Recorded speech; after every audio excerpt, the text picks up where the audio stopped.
The woman had simply fired an employee for slacking off at work. She never expected it would cause a complete power outage across the entire city. All operations in the company were immediately shut down. Fortunately, the fired young man hadn't gone far. He tapped a few keys on a computer, and the electricity came back on. It turned out, the young man's job had been to handle emergencies like this, but the woman had just returned from abroad to take over the company. All she saw was that he arrived late to work and was not at his desk during office hours. Without asking for any explanation, she fired him on the spot. Back in her office, the woman received a phone call from her father. He asked if everything was going smoothly at the company. She told him everything was going well and told him to focus on his recovery. Her father reminded her that there was an electrician in the company who was not only a pillar of the business, but also the son of his close friend. She had met him as a child. The father had always wanted him to be her husband someday. He encouraged her to spend more time with the young man. The woman looked down at the employee ID card on her desk. The name on it matched exactly with the young man her father had just mentioned. What she didn't know was that another employee overheard her phone call. That man happened to share the same name as the fired young man. He decided to impersonate him and pretended to reconnect with her. Meanwhile, the female CEO of another company heard the young man had been fired. She was overjoyed.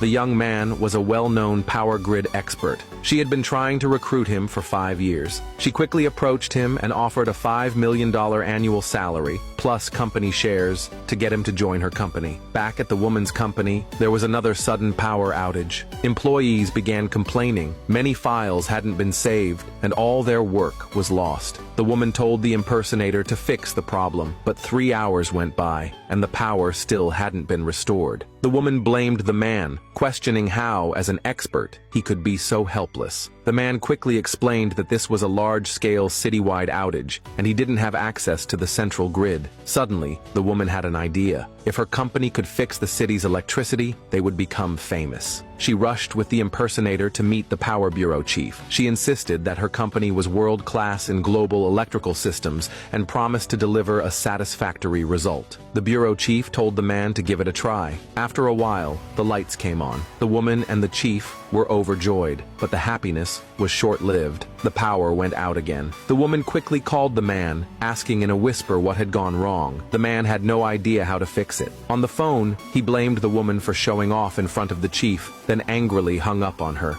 The female CEO accompanied the young man back to the company. When the employees saw him, it was like seeing a savior. The young man said, "The city's current power grid system was still an outdated model from the last century. He had warned before that if it wasn't updated in time, it would eventually crash." The young man opened the computer, his fingers flying across the keyboard. A few minutes later, all the lights in the building came on. At that moment, the woman was walking over, holding the man's arm. When she saw the lights, she looked at the man and said, "How come the guy we fired could fix something so easily while you couldn't get it done?" The man pretended to stay calm. He said he had actually already fixed the grid earlier, but the power supply side hadn't caught up yet. It just happened to come back online when the young man showed up. Otherwise, he said, there's no way the guy could have fixed it so fast. The woman thought that explanation made sense. Just then, the young man stepped out and said he had only rerouted part of the circuit to redistribute the current load. The real issue could only be solved by upgrading the entire power grid system. The woman didn't understand the technical jargon at all. She assumed the man had fixed it all along, and the young guy had just gotten lucky. The young man warned her not to get too full of herself. With their company's current capabilities, they were in no shape to take on a project of that scale. The next day, the woman got a call from her father. He said he heard the female CEO's company was also bidding for the citywide grid upgrade. She had been trying to poach the young man for years, and since she was known for being cautious, there was no way she'd bid without his help. The woman told her father that the CEO had only taken someone from her company, but she took the wrong person,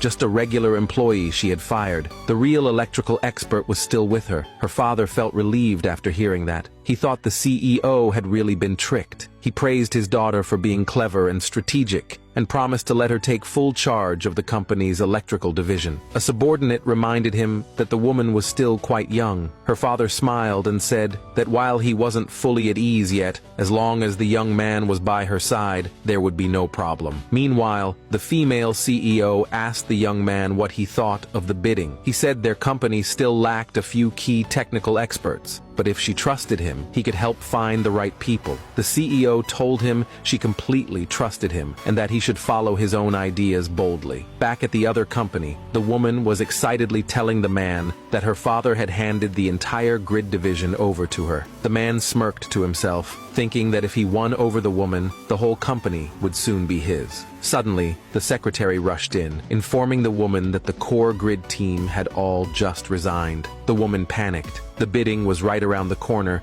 and now this chaos hit the company. The man comforted her, saying he would handle it. Once outside the office, he quietly chuckled to himself, loyal to him. As bidding day drew closer, both companies were working overtime to finalize their proposals. The young man brought the former core engineers over to the CEO's company. The female CEO worked late alongside everyone, promising bonuses and project shares once the bid was won. Meanwhile, the man kept angrily tearing up drafts and throwing them at his subordinates' faces, blaming them for producing garbage. He gave them 2 days to come up with a perfect plan. His team complained the time was too tight. They needed at least a week. But the man shouted furiously, "The company's paying you? Even if it kills you, you'd better finish it in 2 days." Watching the man's harsh behavior toward his team, the woman began to doubt his identity once again.